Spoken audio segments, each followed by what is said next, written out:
الحمد لله حمدا كثيرا كما أمر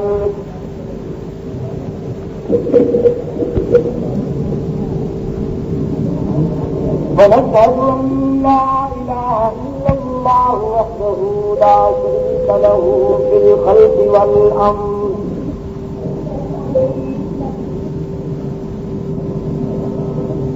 ونشهد أن سيدنا وسندنا ونبينا ومولانا محمدا عبده ورسوله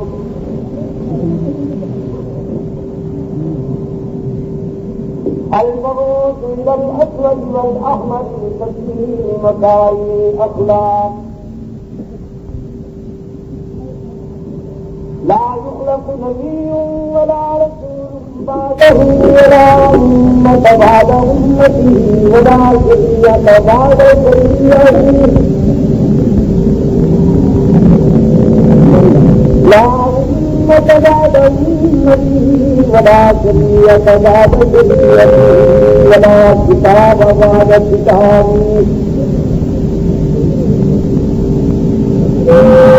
صلى الله تعالى عليه وعلى آله وأصحابه الذين هم خلاصة العربية الغائب خير الخلائق بعد الأنبياء وهم بينة في السماء للاهتداء والاهتداء وهم مفاتيح الرحمة ومصابيح نورا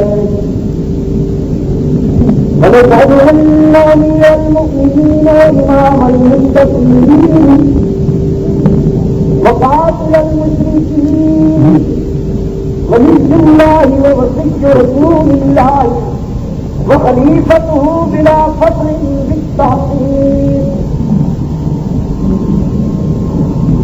أبا بكر الصديق رضي الله تعالى عنه أما بعد فأعوذ بالله من الشيطان الرجيم بسم الله الرحمن الرحيم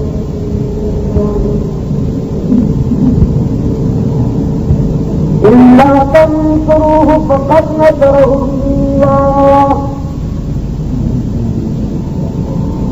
إذ أخرجه الذين كفروا ثاني اثنين إذ هما في الغار يقول لصاحبه لا تحزن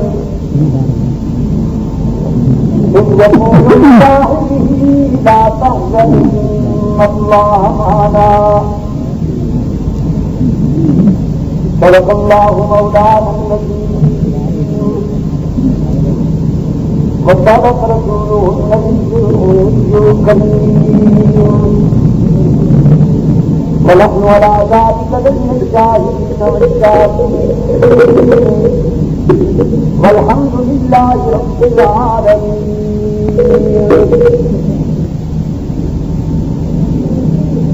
حضرات علماء کرام، محترم بزرگوں اور عزیز دوستوں، گزشتہ جمعہ میں میری حاضری کا مشروط وعدہ باوجود پورا نہ ہو سکا. جہاں سے تمہیں اپنے عزیز مولانا ظاہر الرحمان سے اس حد تک وعدہ کر کے گیا تھا کہ اگر پشاور کے احباب نے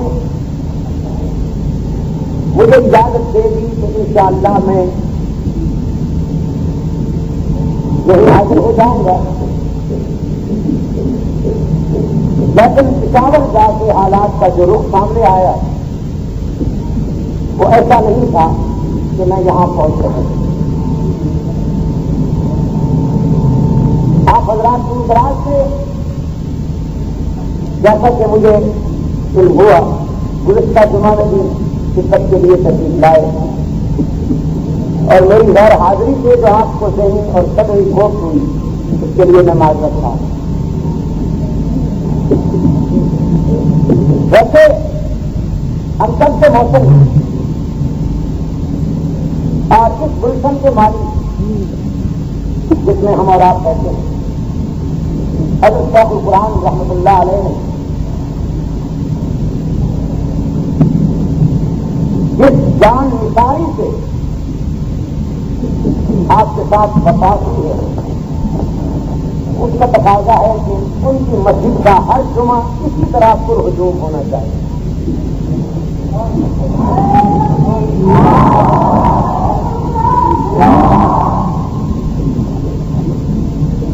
ہر جمعہ اسی طرح پر ہجوم ہونا چاہیے.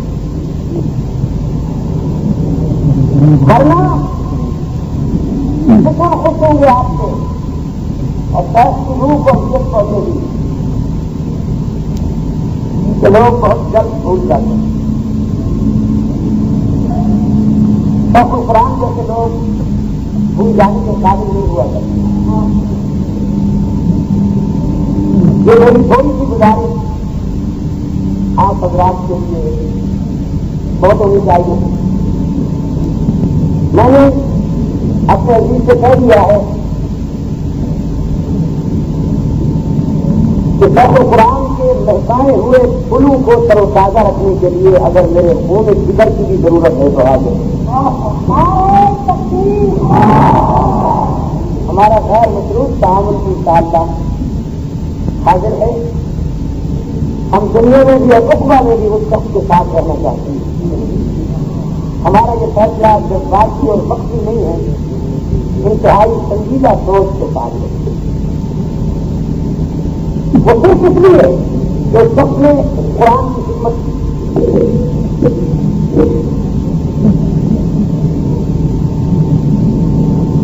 آج کی اس نشست کو معمول کیا گیا ہے صدیق اکبر خان پر.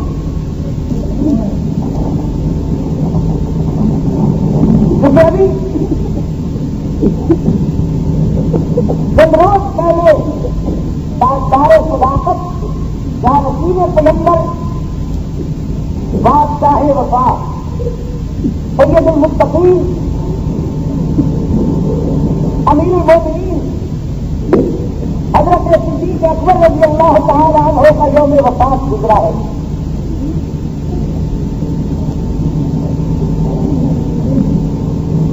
ہمارے قومی ذرائع ابلاغ میں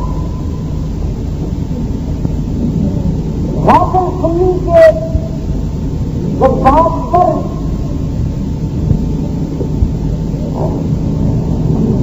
مکھن ملنے کے لیے 5-10 منٹ کا پروگرام نشر کر کے یہ ثابت کرنے کی کوشش کی کہ ہمیں بھی ابو بکر سے تعلق ہے، یا یہ بتانے کی کوشش کی ہوگی کہ پاکستان میں بھی کچھ صدیق اکبر کے وارث رہتے ہیں، لہٰذا ان کے جذبات کی تسلیم کے لیے بھی یہ 10 منٹ کا پروگرام حاضر ہے. اور اس 10 منٹ کے پروگرام میں جو بولنے والے صاحب ہیں وہ زیادہ تر زمین اور دماغ کو نہیں بولتے، میوے سے بولتے. خریدے ہوئے لوگ ہیں کیونکہ انہیں پروگرام نبھا لینے کے بعد جب ملتا ہے براڈ کاسٹنگ کارپوریشن کی طرف تو وہ جب کے تقاضوں کے مطابق بات کرنے پر مجبور ہو. میں اس طرح کے ذریعے مجلس تحفظ حقوق اہل سنت والجماعت کا موقف حل کر دینا ضروری سمجھتا ہے کہ ہمیں ان 5-10 منٹ کے پروگراموں سے کوئی دلچسپی نہیں. اور میں یہ پروگرام سنی جذبات کی تفصیل کا موجب کر سکتے ہیں. سنی اس وقت مطمئن ہوگا جب پاکستان میں ابو بکر کی یوم وفات کے لیے سرکاری تعطیل کا اعلان ہوگا اور صبح سے لے کر شام تک صدیق اکبر کی سیرت و کردار کی روشنیوں سے قومی ذرائع ابلاغ جگمگاتے نظر آئیں گے. ہم اس وقت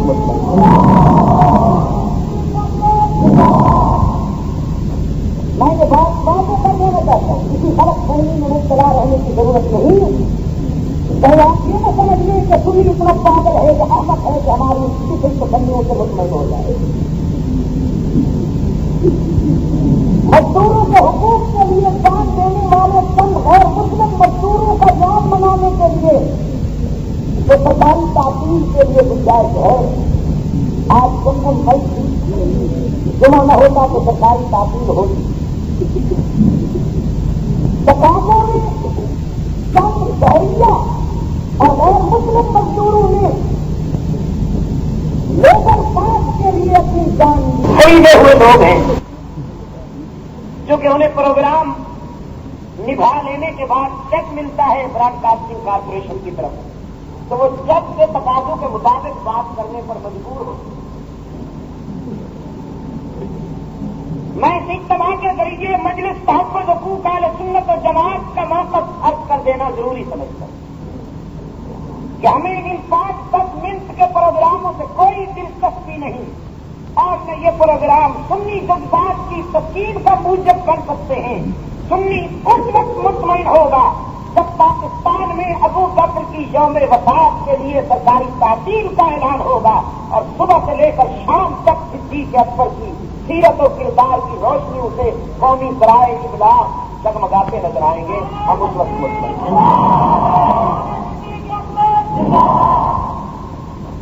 میں یہ بات واضح کر دینا چاہتا ہوں، کسی غلط فہمی میں مبتلا رہنے کی ضرورت نہیں۔ کہیں آپ یہ نہ سمجھ لیں کہ سنی اتنا پاگل ہے یا احمق ہے کہ ہماری طفل تسلیوں سے مطمئن ہو جائے۔ مزدوروں کے حقوق کے لیے جان دینے والے چند غیر مسلم مزدوروں کا یوم منانے کے لیے تو سرکاری تعطیل کے لیے گنجائش ہے۔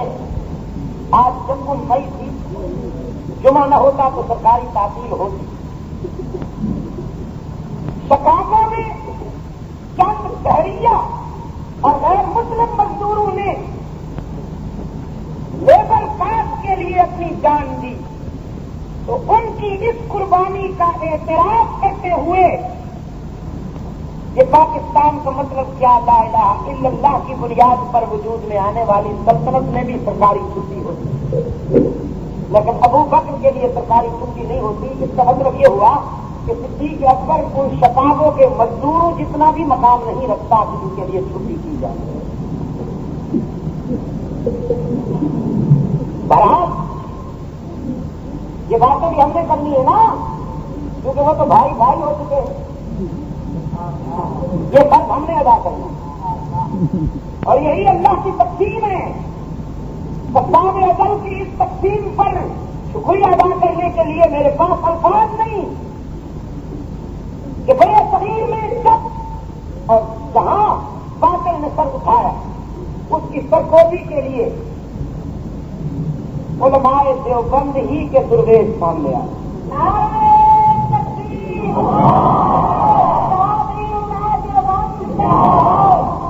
جناب صدیق اکبر رضی اللہ تعالی عنہ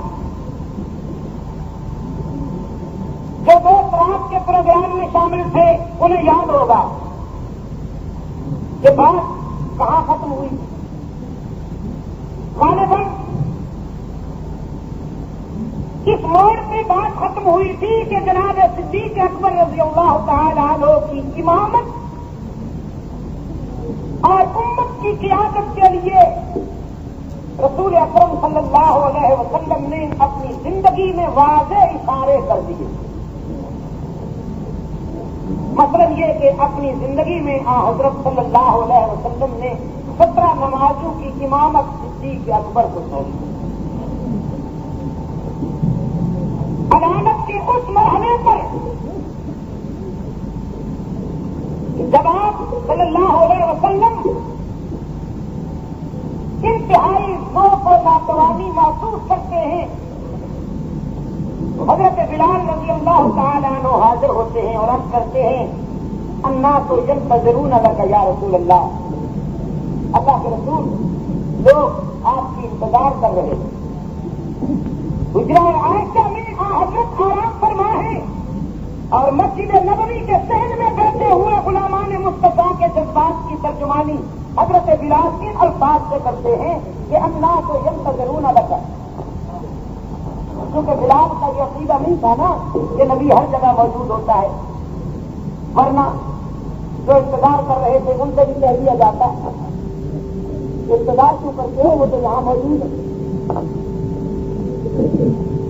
سرکار دو عالم صلی اللہ علیہ وسلم نے فرمایا کس بات کی انتظار کرتے ہیں؟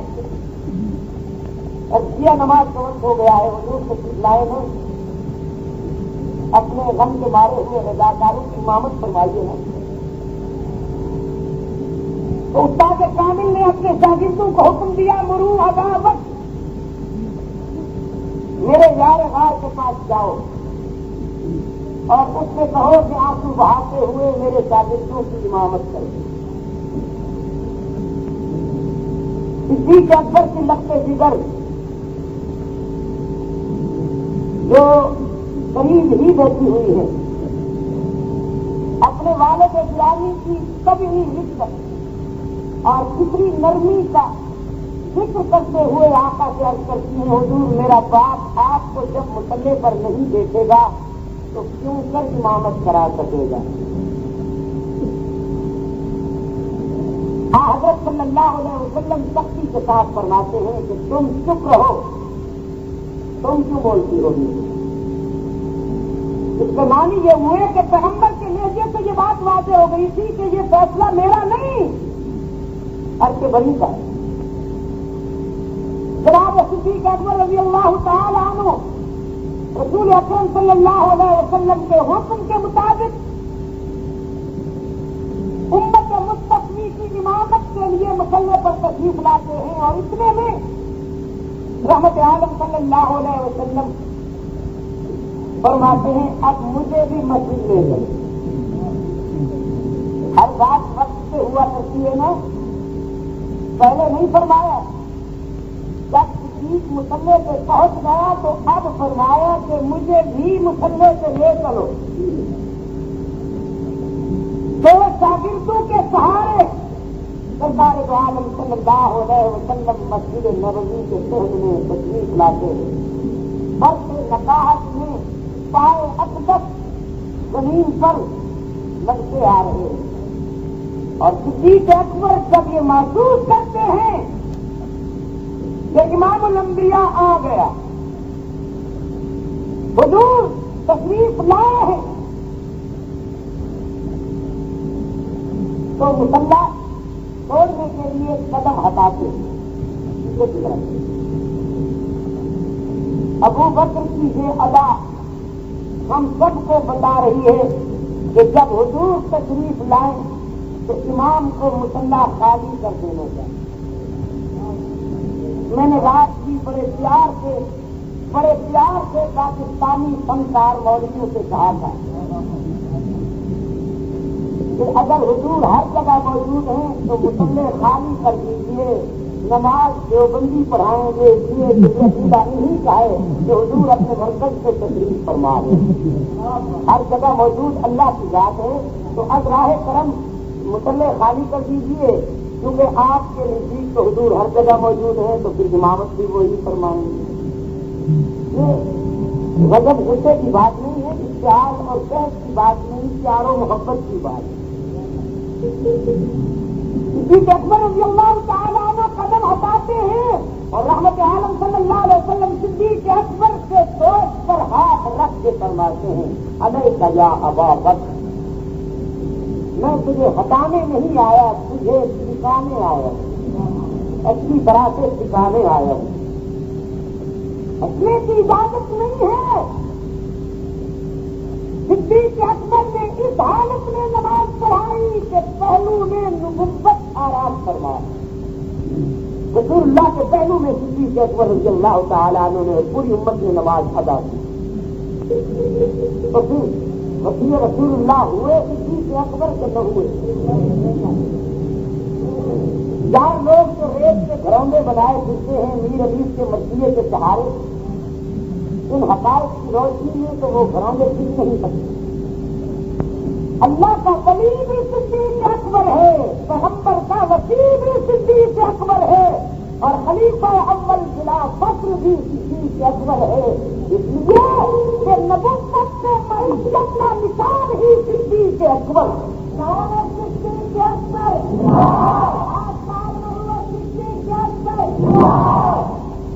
محمد رسول اللہ، محمد رسول اللہ، والذین معه أشداء على الكفار الكفار رحماء بينهم تراهم ركعا سجدا يبتغون فضلا من الله ورضوانا سيماهم في وجوههم من اثر السجود.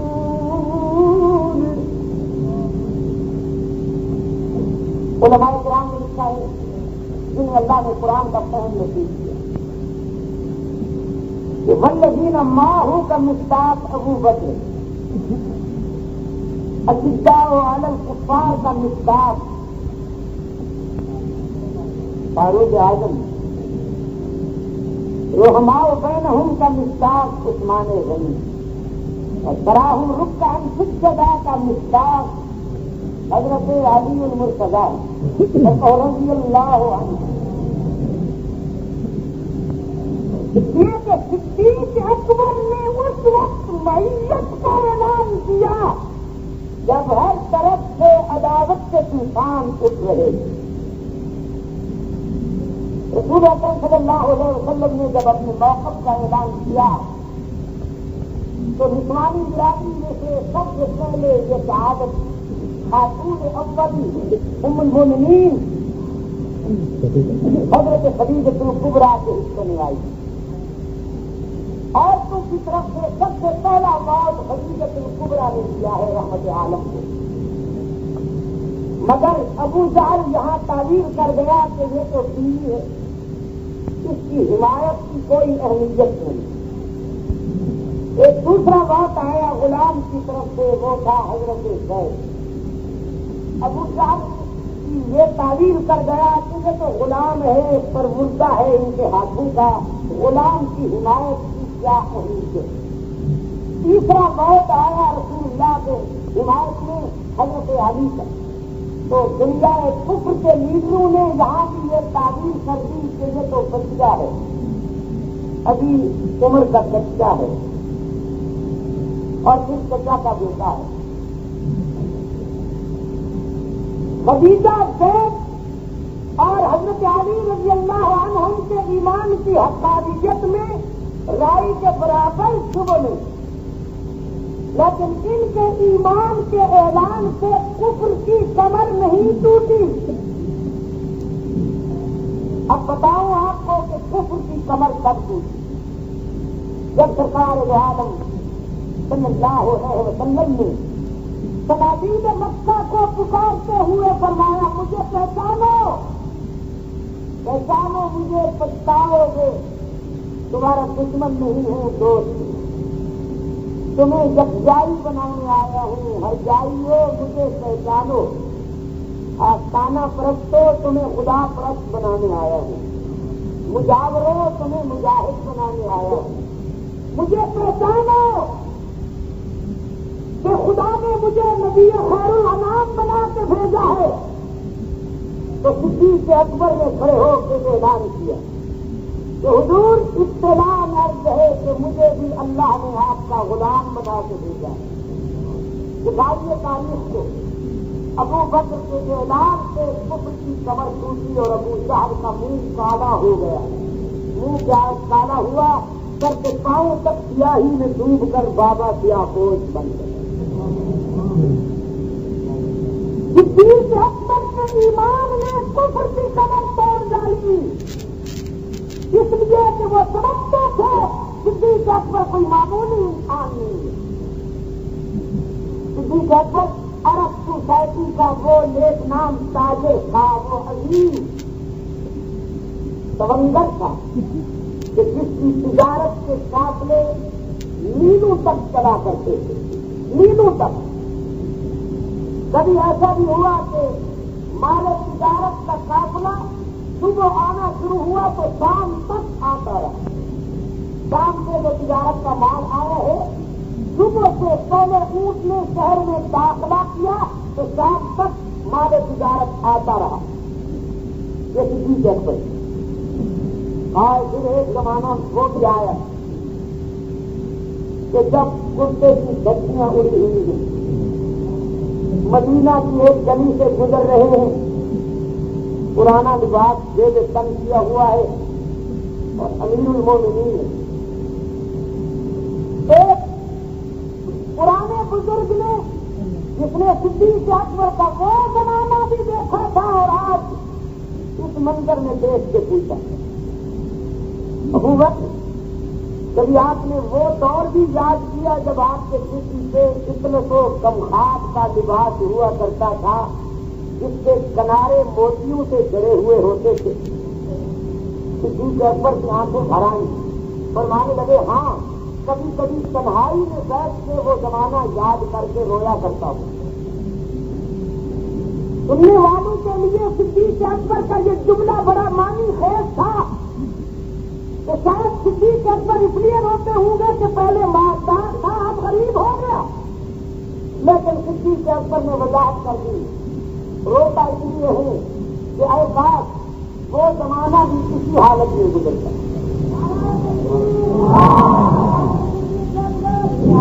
نانا سارے رسائی میں کنت مرغے تھی اور افسوس زمانے سے گرفتار ہوتے تھے، اس لیے رویا کرتا ہوں کہ وہ دن بھی اسی طرح گزرا کرتے۔ یوم مئی منانے والے مزدور دوستوں جو بیمار ہیں ان کی بات نہیں کرتا، لیکن جو فنکاروں کا شکار ہیں انہیں متوجہ کرتا ہوں۔ جو بیمار ہیں وہ ناقابل علاج ہے، لیکن جو فنکاروں کا شکار ہیں انہیں متوجہ کرتا ہوں۔ انسانیت کے فروغ اور انسانی وقار کی بحالی کے لیے جو کردار محمد عربی اور ان کے غلاموں نے ادا کیا ہے، آپ اشتراکی محاذ اور چائنا کی لیڈرشپ کو کھنگال کے دیکھیے، غریب پروری کی وہ ادائیں جو محمد کے غلاموں کی زندگی میں ملتی ہیں، کہیں ان میں بھی مجھے ڈھونڈ کے دکھائیں، کہیں انہوں نے یہ کردار ادا کیا ہو جو رسول اللہ کے غلاموں نے ادا کیا۔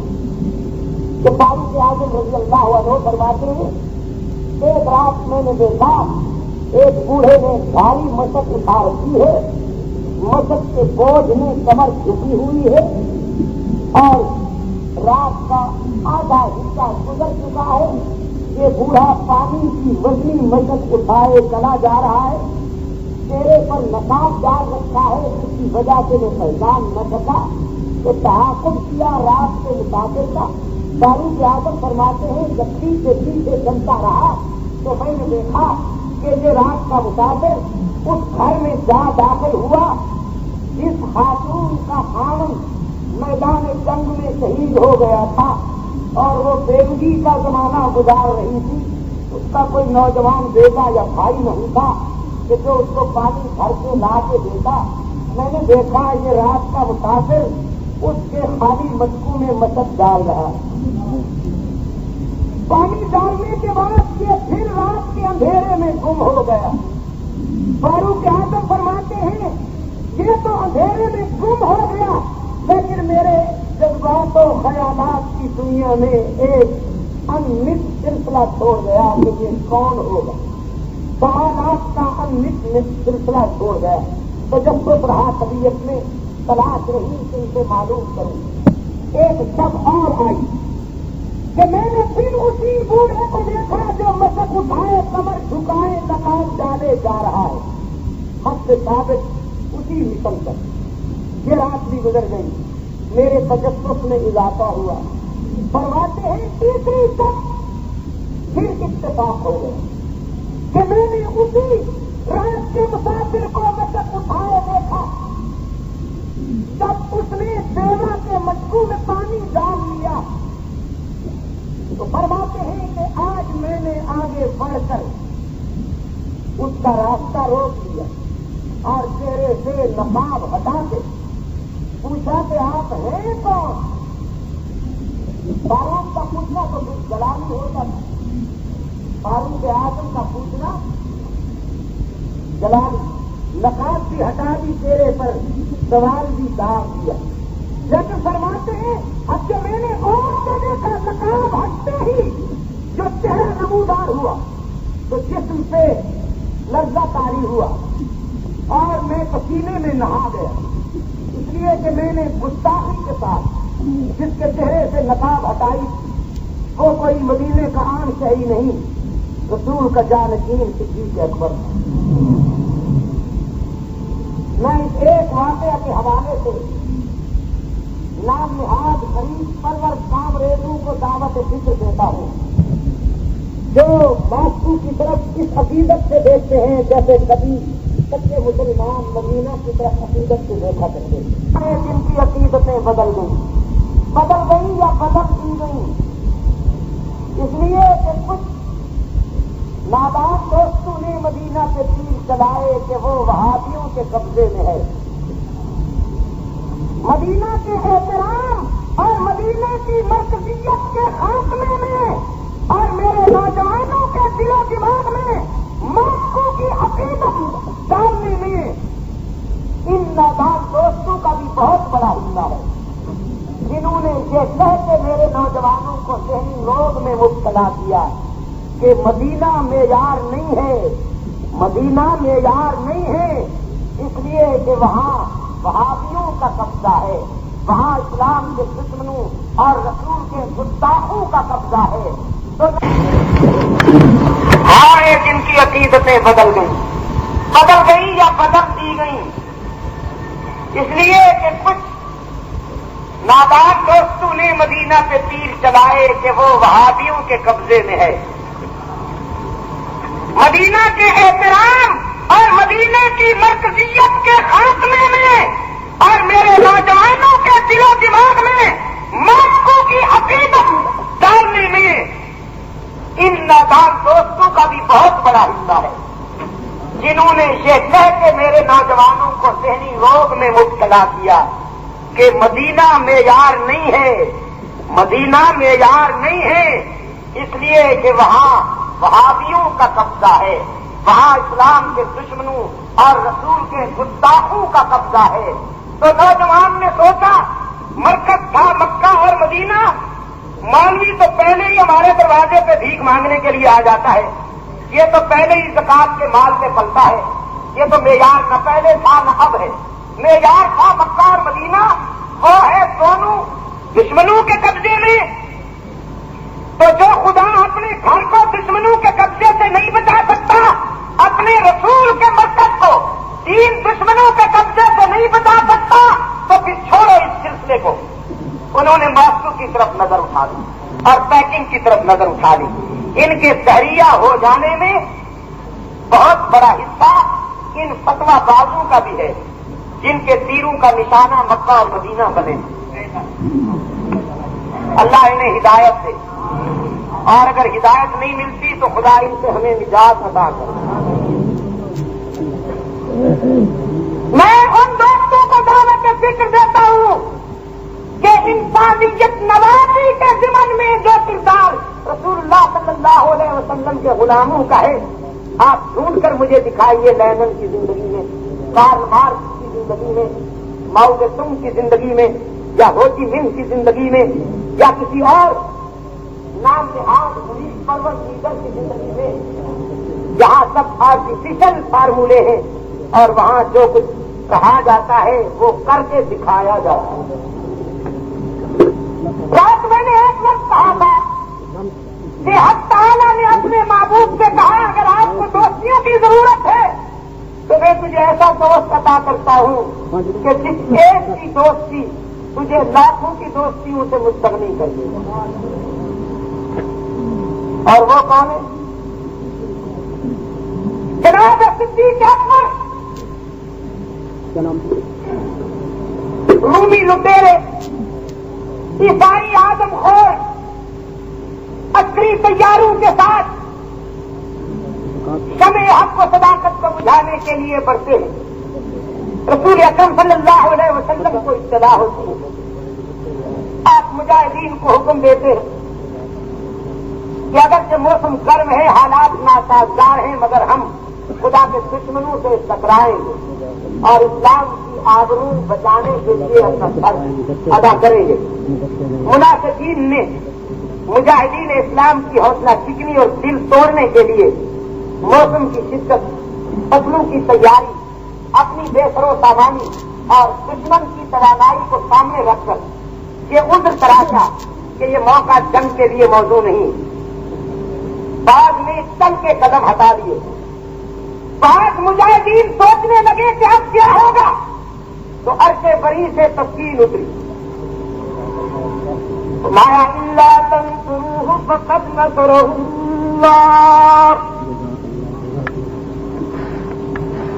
اگر تم میرے نبی کا ساتھ نہیں دو گے تو میرا پیغمبر تمہارے سپورٹ اور تعاون کا محتاج نہیں، اس لیے کہ فقد نصرہ اللہ، میں جو اس کی مشکل کشائی کرنے کا عادی ہوں، میں جو اس کا مشکل کشائی ہوں، اگر تم سب کے سب میرے نبی کا ساتھ نہ بھی دو تو اس کے معنی یہ نہیں کہ پیغمبر کا مشن ناکام ہو جائے گا، بالکل نہیں ہوگا، میں خود سپورٹر ہوں اپنے محبوب کا۔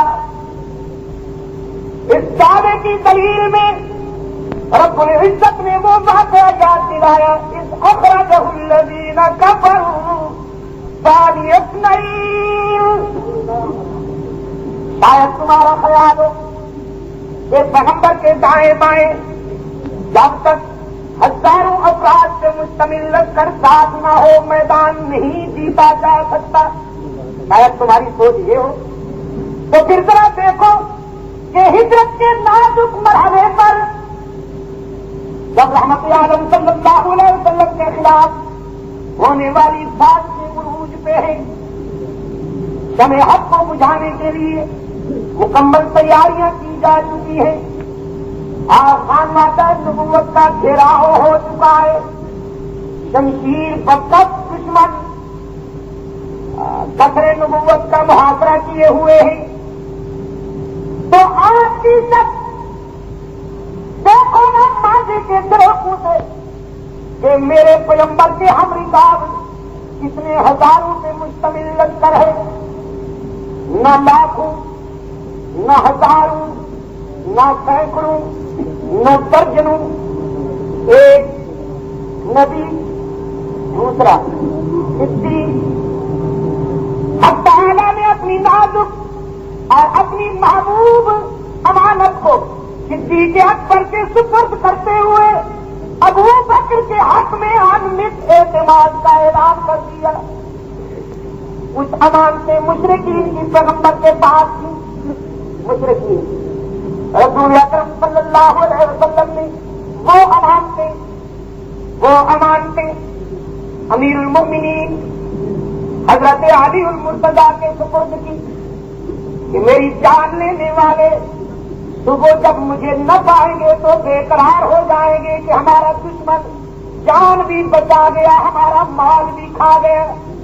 رحمت عالم صلی اللہ علیہ وسلم نے فرمایا نہیں، میں جان تو اس لیے رہا ہوں کہ اللہ کا حکم ہے، جان بچانے کے لیے نہیں بلکہ اس کے حکم کی تعمیل میں جا رہا ہوں۔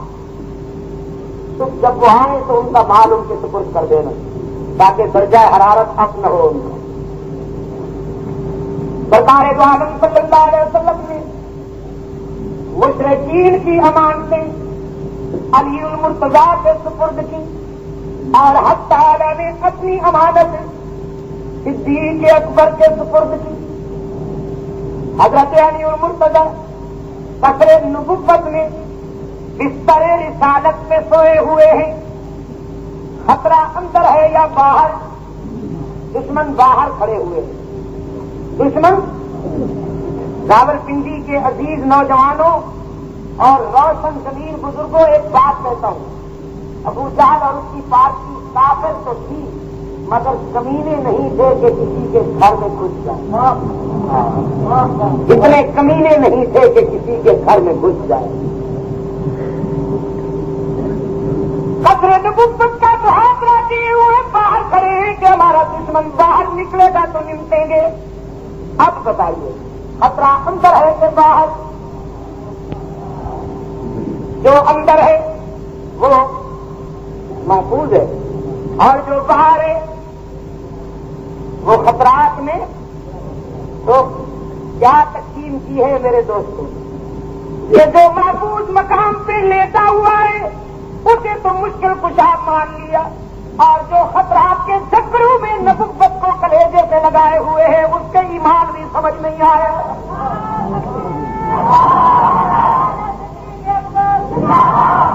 نبوت کو کلیجے طریقے سے لگائے ہوئے. بیت اللہ کو چھوڑتے ہوئے حضور آپ دیدہ ہو گئے. صدیق اکبر رضی اللہ تعالیٰ عنہ فرماتے ہیں جب میرے آقا مکہ سے جانے لگے تو برستی ہوئی آنکھوں سے بیت اللہ کی طرف بار بار دیکھتے تھے. آنسو تھمتے نہیں تھے اس مہاجر کے. حضور فرماتے تھے میرے دادا کے بنائے ہوئے خدا کے گھر تجھے چھوڑنے کو جی نہیں چاہتا, لیکن کیا کروں مکہ کے درندے مجھے رہنے نہیں دیتے. صدیق اکبر رضی اللہ تعالیٰ عنہ فرماتے کہ شہر کو چھوڑتے وقت سامنے سے ایک کافر نے مجھ سے پوچھا کہ ابو بکر یہ آپ کے ساتھ کون ہے؟ مجھے تو پہچان لیا لیکن حضور سے رسول گزر رہا تھا نہ پہچان سکا. تو ابو بکر سے پوچھا کہ آپ کے ساتھ کون ہے؟ جناب صدیق اکبر رضی اللہ تعالیٰ عنہ نے سوچا اگر کہہ دوں کہ محمد ہیں صلی اللہ علیہ وسلم تو راز پاس ہو جائے گا, اور اگر جھوٹ بول دوں تو صداقت کی زمین داغدار ہو جائے گی. دونوں مرحلے بڑے نازک. جناب صدیق اکبر کے ضمیر نے اور فراست نے دشمن کے سوال کے جواب کے لیے جملہ تجویز کر لیا. فرماتے ہیں جو میرے ساتھ ہے نا رجل یہدین السبیل, یہ مجھے راستہ بتانے والا ہے.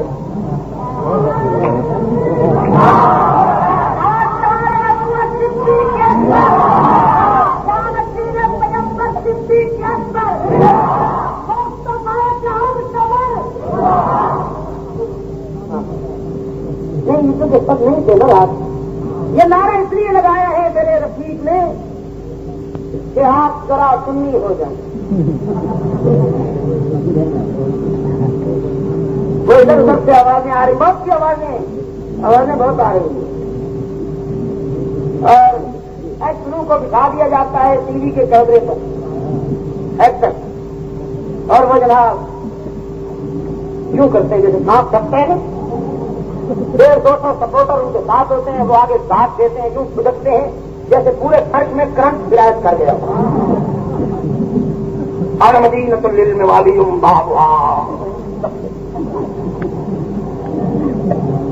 نگر نگر گلی گلی برابر پھر وہ کھدکتے ہیں. جب اس لیے ضروری ہو گیا ہے کہ ذرا میں آپ کو بھی گائیڈ لائن دے دوں. ویسے میں اپنے یاروں سے حیران ہوں کہ سب کو خوش کرنا چاہتے ہیں. کیا بات, یعنی ابو جہل سے بھی تعلق ہے, ابو بکر سے بھی تعلق ہے, رقیبوں سے بھی رسم و رام, مجھ سے بھی شناخت آئی, ادا سرکار کی اپنی سمجھ میں تو نہیں آئی. کیا آپ کس کے ہیں اور کس کے نہیں ہیں, میں تو آج تک یہ سمجھ نہیں سکا. انہوں نے اسلام آباد میں گھیراؤ کیا مذہب کے نام پہ لال مارچ کی شکل میں ہمارے مذہبی دفتروں کے سیٹے پڑھ کر پاکستان کو پوری دنیا میں بدنام کیا, لیکن کوئی محاصرے کی قوت متحرک نہیں ہوئی, ان کا کوئی محاصرہ نہیں ہوا, گرفت نہیں ہوئی. لیکن اگر عبد المجید ندیم نے یہ کہا کہ ہم اسی شہر میں ایک اجتماع کے ذریعے یہ وعدے کرنا چاہتے ہیں کہ پاکستان لاوارث نہیں اور ابو بکر عمر ام المومنین سیدہ عائشہ کے بیٹے زندہ, صرف یہی جذبہ تھا تو مجھ پہ پابندی لگ گئی. پابندی نہیں, پابندیاں صحیح کہا, پابندی نہیں. ایک پابندی ختم نہ ہوئی کہ پھر دوسری کے کاغذات تیار ہو گئے, وہ ختم نہ ہوئی کہ بزدلوں نے تیسری پابندی کے کاغذات تیار کر دی. پابندیوں پہ چند مٹھی بھر بزدلوں کو خوش کرنے کے لیے پابندیوں پہ پابندی. انہوں نے یہاں پابندی لگائی, میں نے کراچی محاذ کھول لیا. مجھے کہا اس بار میں جہاں میں اہل ایمان صورت ہے کلچیز جیتے ہیں, ادھر ڈوبے ادھر نکلے, ادھر ڈوبے ادھر نکلے.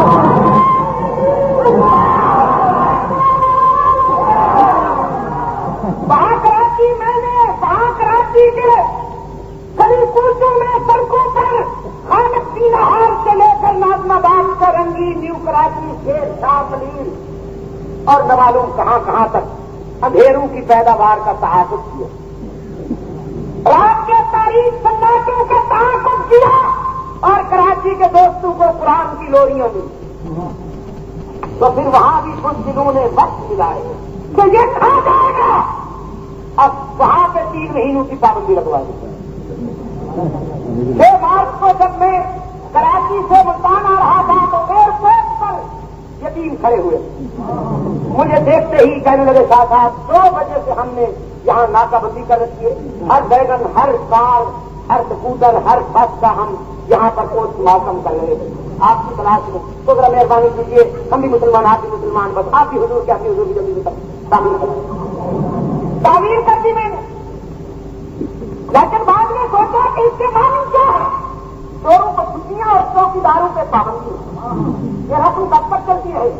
اب میں نے انہیں کہہ دیا کہ کراچی بھی میرا وطن ہے، راولپنڈی بھی میرا وطن ہے، جو تحریر کاری کرے انہیں چھٹی ہے، اور میں قرآن کروں اور خطرے کے نشان صحیح کروں تو مجھ پہ پابندی ہے۔ یہ وہ لوگ ہیں جو پروں کو بھی بدنام کیا کرتے ہیں۔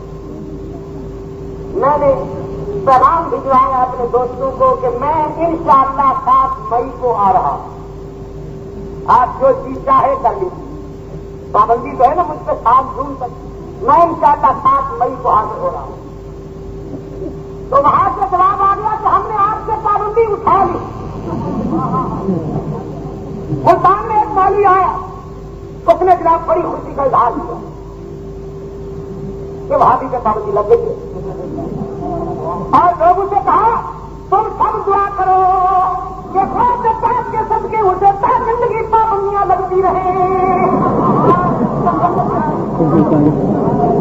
میں نے کہا تو اور پاک کے کہہ کہ وہ مجھ سے پابندی لگوا، اور میں اپنے خدا سے کہتا ہوں کہ وہ مجھے آزادی دے گا انشاءاللہ، دیکھیں گے کون جیتتا۔ اب جا رہا ہوں انشاءاللہ 7 مئی کو جا رہا ہوں کراچی، خالد جینا حال سے بات شروع ہوگی۔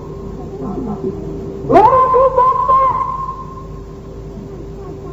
ٹی وی پہ ایسے لوگوں کو بتا دیا جاتا ہے کہ جو قوم کے دل و دماغ میں گمراہی کے کراچی کرتے، اس نے کہا کہ حضور کا ارشاد ہے میں علم کا شہر ہوں اور علی اس کا دروازہ ہے، میں اور علی، باقی تو بس اللہ اللہ خیر کریں۔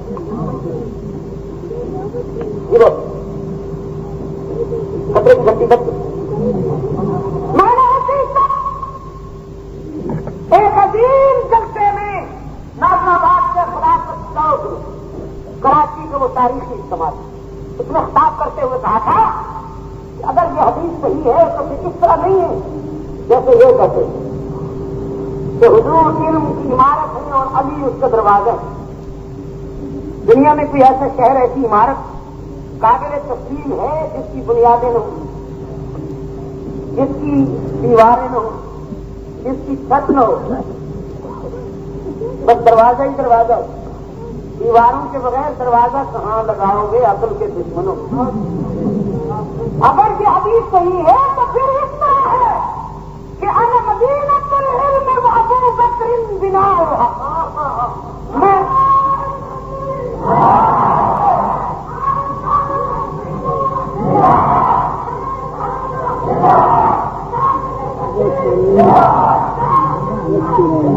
میں علم کا وہ شہر یا عمارت ہوں کہ ابو بکر کی وفائیں اس کی بنیاد ہے۔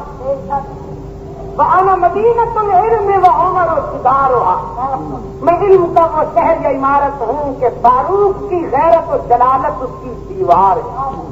وَأَنَا مَدِينَةُ الْعِلْمِ وَعُثْمَانُ سَقْفُهَا، میں علم کا وہ شہر یا عمارت ہوں کہ عثمان کا حیا و شرافت و سخاوت اس کی چھت ہے۔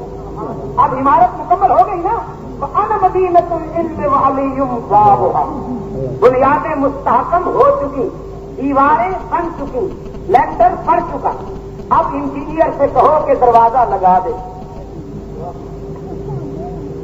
میں علم کا وہ شہر کا عمارت ہوں کہ ابھی اس کا دروازہ ہے، تو جب تک ابو بکر کو، عمر و عثمان کو نہیں مانو گے اس وقت تک نہ بنیادیں، نہ دیواریں، نہ چھت وجود میں آئے گی، تو پھر دروازہ کہاں لگاؤ گے؟ مرثیے کی پیداوار دوستو، اس لیے ابو بکر کا پہلا نمبر ہے، صدیق اکبر کا پہلا نمبر ہے. اس نے جو آپ سے کروانا چاہا وہ یہ تھا کہ مصطفیٰ کا ہم سفر، اس کا جواب تھا ابو بکر ابو بکر. مصطفیٰ کا ہم سفر کہ میں ذکر نہیں کروانا چاہتا آپ سے، نقش بندی ذکر ابو بکر ذکر نہیں کروانا چاہتا. مجھے تو زندہ قوموں والا جواب چاہیے، جیسے زندہ قومیں جواب دیا کرتی ہیں. مصطفیٰ کا ہم سفر، مصطفیٰ کا ہم سفر. سنیے، اگر کسی بات سے یہ آواز آئے کہ گلی گلی نگر نگر، تو جواب آئے عمر عمر عمر عمر، کرے کرے نگر نگر، کرے کرے نگر نگر. یہ کہنا پڑے گا آپ کو، یہ کہنا پڑے گا آپ کو، اس لیے کہ کچھ لوگوں کے ذہنوں پر خمینی کا نشہ طاری ہے. وہ غلط فہمی میں مبتلا ہے. انہوں نے شاید صدیق عمر کے رضاکاروں کی غیرت کا اندازہ نہیں کیا ہوا. میں ان سے واضح کر دینا چاہتا ہوں کہ یہ ملک صحابہ کے رضاکاروں نے بنایا. ایک شخص قربانیاں سنیوں نے دی ہیں، اور آج بھی اہل سنت کی قربانیوں سے اس ملک کی سلامتی اور وجود کا بقا نظر آتا ہے. ہم انہیں جانتے ہیں جن کی نگاہیں سرخوں سے گرتی ہیں. ہمیں پتہ ہے کہ اسلام آباد کے لانگ مارچ میں کون کون سے عناصر کام کر رہے ہیں. اس لیے ملک کی سلامتی، وطن عزیز کی نظریاتی تعمیر کے لیے آپ کو بیدار رہنا ہوگا. صورتحال یہ ہے کہ ابھی بات میں نے شروع نہیں کی کہ 2:15 ہو گئے. ارے بابا مجھے افسوس ہے کہ بات شروع نہ ہو سکی، کہ اختتام کو پہنچ گئی. اب انشاءاللہ عنقریب ملاقات ہوگی، عنقریب ملاقات ہوگی. یہ مقصد آباد رہے گا.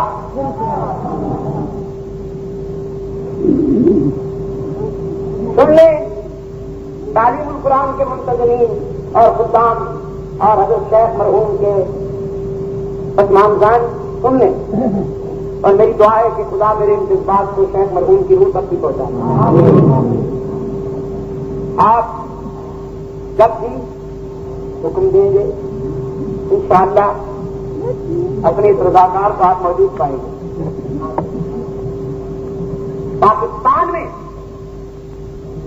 نظریاتی منزل کے حصول کے لیے ہم اپنا فرض ادا کریں گے. اہل سنت و جماعت کے دینی اور قومی حقوق کے خلاف کوئی سازش کامیاب نہیں ہونی دی جائے گی. پچھلے دنوں اخبارات میں ایک شرمگیز اور دل آزار قسم کی خبر یہ آئی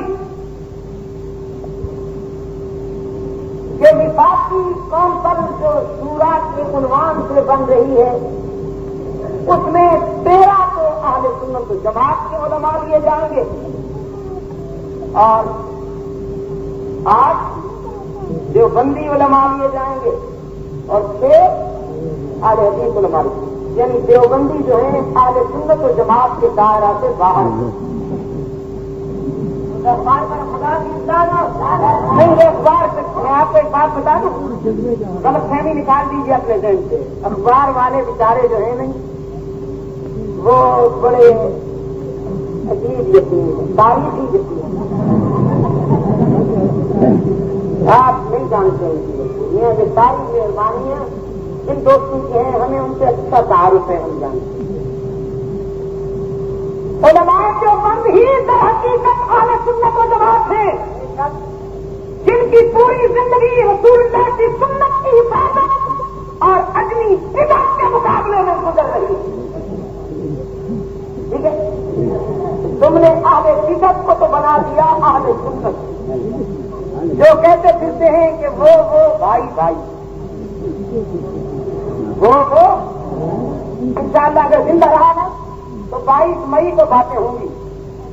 سالانہ جلسے کی پہلی رات ہوگی، جب رات دل سے رات کی بکھر جائیں گی اور غذا آبدار ہو جائے گی اور لمحات مست ہو جائیں گے، تو پھر اگر زندہ رہا تو باتیں ہی جن کی ساری مبنی ہے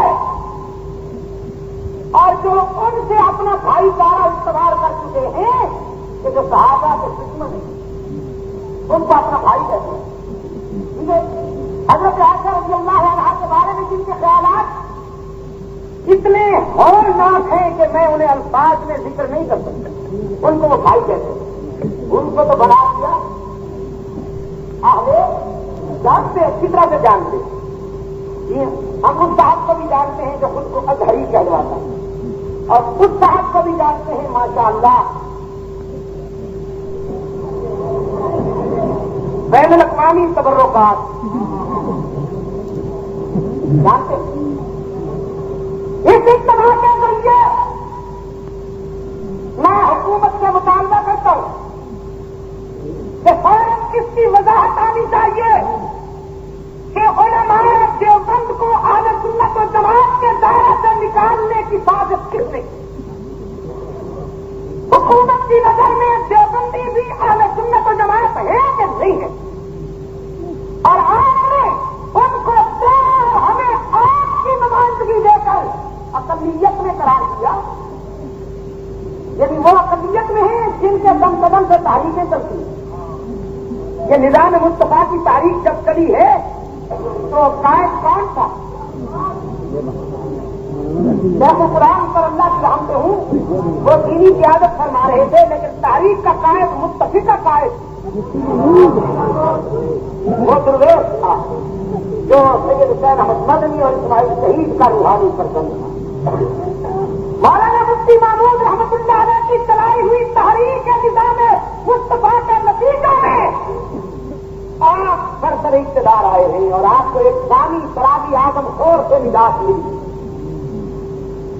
تو آج آپ اتنے احسان شناس ہیں ماشاءاللہ کہ جن کے ذریعے آپ اوپر ہوئے تو سنی ہی نہ رہے، اور جو بروکیٹ کی باسکٹیں پہن کر بروکیٹ کی ٹوپیاں پہن کر تشریف لاتے ہیں آپ کے سامنے درباری، وہ ہیں اہل سنت و جماعت. یعنی میں نے رات بھی کہا اپنی حقیق سے نام کرا کو فرق ہند نام زنگی کافور اور کے مظاہر اخبارات میں مرکز کی باتیں نہیں آتی اور علماء حقہ کو مولانا شفیع احمد عثمانی کے روحانی بیٹوں کو مفتی محمد شفیع اور مولانا اشرف علی تھانوی رحمۃ اللہ علیہ کے روحانی بیٹوں کو جب تک کہ سنی تسلیم نہیں کیا جاتا اور اس ملک کی بات اکثریت نہیں مانا جاتا اس وقت تک میں عوامی رائے کے پیش نظر ان علماء سے بھی درخواست کرتا ہوں جو رکن بننے کے لیے تسبیح پڑھ رہے بے قرار ہیں کہ وہ اس میں شمولیت اختیار نہ کریں، اور اگر انہوں نے شمولیت اختیار کی تو وہ ہمارے نمائندہ نہیں ہوں گے، وہ صرف پیٹ کے نمائندہ ہوں گے. آپ اس سے متفق ہیں؟ آپ نے کیا سمجھا کہ مولانا مفتی محمود بات ہو گئے آپ گلی ڈنڈا کھیلیں گے؟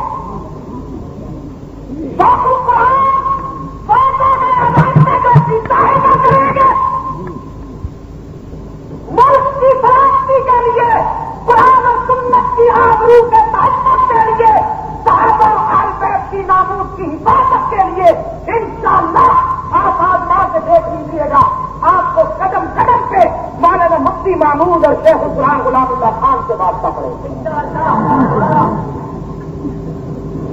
بات تو ہو گئی ختم. میرے جذبات کا یہی اختتام ہو رہا ہے، اس لیے کہ وقت اجازت نہیں دیتا. اگر زندہ رہا تو انشاءاللہ 22 مئی کو بات ہوگی کھل کر.